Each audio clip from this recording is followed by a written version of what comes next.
তো যাই হোক বন্ধুরা, আপনারা কেমন আছেন? আশা করি সবাই ভালো আছেন। তো আজকে আপনাদেরকে এমন একটা সুন্দর একটা জিনিস দেখাবো।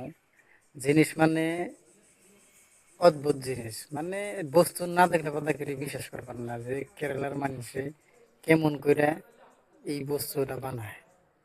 তো আপনারা ওটিকে মিস করবেন না, পরিপূর্ণ ভিডিওটা দেখে থাকবেন। তো যাই হোক, কেরালার মানুষে দেখেন কিভাবে কুয়ার খুদে, তাদের কুয়ার খোদার ডিজাইনটা কিভাবে।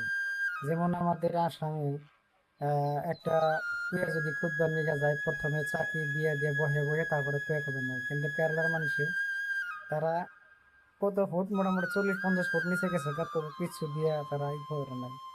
কিন্তু আমার ওই জায়গায় বোরিং করে, কিন্তু এই জায়গায় বোরিং চলে না। তার মানে হলো এই জায়গায় মানে কুয়ার পানি দিয়ে তারা ব্যবহার করে। তো তারা দেখেন আমাকে কিছুগুলা মানুষ দেখেন কিভাবে নামতেছে, কিভাবে উঠতেছে, তাতে মানে কোনো ভয় নাই। ভয় মানে কোনো ডর বলে কোনো বস্তুই নাই। হ্যাঁ।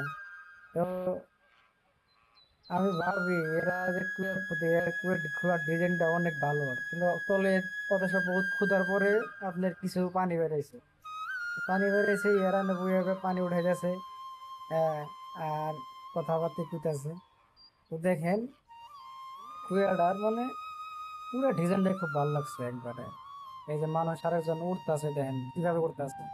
নামার প্রসেস তো দেখেন, এখন ওঠার প্রসেস দেখেন কিভাবে উঠতেছে। ওঠার ডিজাইনটা মানে অন্য সিস্টেমের আর কি। দেখতে মানে খুব ভালো লাগতেছে, কিন্তু ডিজাইনটা মানে খুব মজার হয়েছে। এগুলাকে কি কয় আপনার, ওই যে কাল্লি গুলা কয়, কাল্লি। এই কাল্লিটার ওই দিয়ে এগুলা মানে করছে। কিন্তু কামগুলো মানে খুব মজার দেখা যায়, দেখেন কি সুন্দর হয়েছে। হ্যাঁ। তো যাই হোক, সব জায়গায় সব ধরনের সিস্টেম হয় না, আমাদের এখানে ওইরকম হয়, কিন্তু এই জায়গায় অন্য সিস্টেম হয়। তো যাই হোক, ভিডিওটা ভালো লাগলে সবাই শেয়ার করে দিবেন এবং লাইক সাবস্ক্রাইব সবাই করবেন। ধন্যবাদ।